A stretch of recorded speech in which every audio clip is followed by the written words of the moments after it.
hybrid cars are billed as a clean and efficient middle ground between fossil fuel and pure electric vehicles. A good compromise if you're worried about the environmental impact of a conventional car or the range of an electric one. But how do they work? What are the different types? And should you buy one?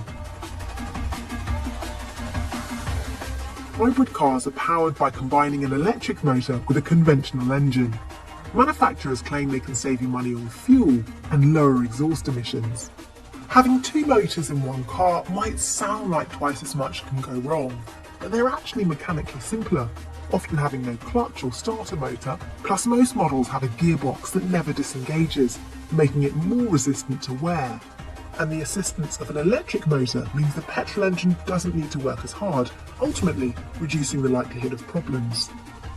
Petrol hybrid cars are the most reliable fuel type, according to our latest Which Car survey, which has found they consistently outperform both conventional petrol and diesel cars. The complicated parts of hybrid technology are the power inverter, a non-moving part, and the software that controls everything. Unlike electric cars, hybrids run on regular petrol or diesel, with electricity generated as you drive. For some models, the battery can be topped up by plugging it in. There are three types of hybrids: full, plug-in, and mild. Full hybrids charge their battery with energy taken from the petrol engine under acceleration and coasting. Energy is also harvested from the brakes when you slow down, known as regenerative braking. The electric motor can take over or help the petrol engine when it's at its least efficient, like when you're setting off. This can have a big impact on how much fuel you use, particularly around town. Plug-in hybrids, also known as PHEVs, are a halfway house between petrol and full electric cars. Despite having smaller batteries than electrics, they can still be driven on electric power alone, normally for around 20 to 40 miles. For the best economy, you'll need to charge them from the mains regularly. The amount of time it takes depends on both the size of the battery and the speed of the electric charger. This could take under 60 minutes at fast charging stations, or several hours at home, and even longer if you use a normal 3-pin plug. But some full electric vehicles can charge even faster, known as rapid charging, which shortens the time.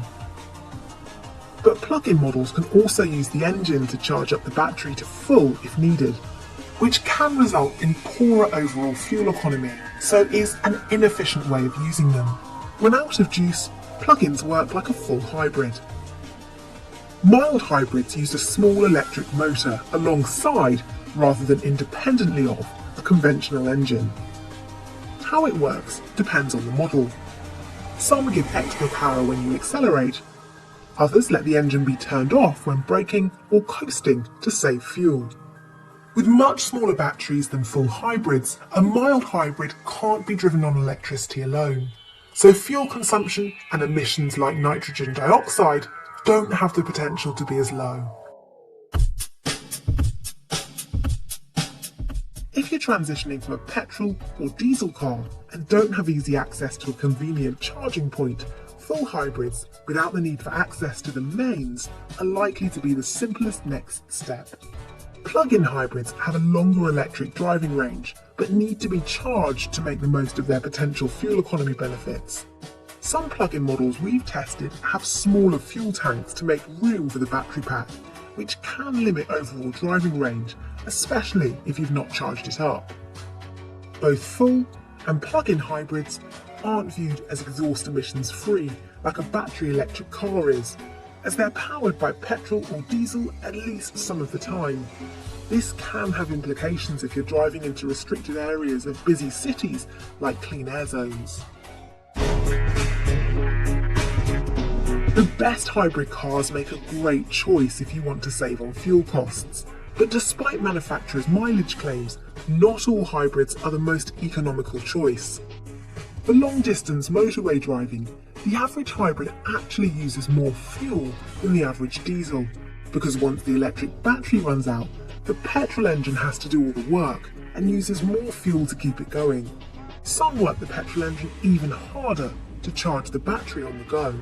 But there are exceptions. Some hybrids perform excellently at motorway driving, so if you pick the right model, you'll get great miles per gallon for both long and short distances.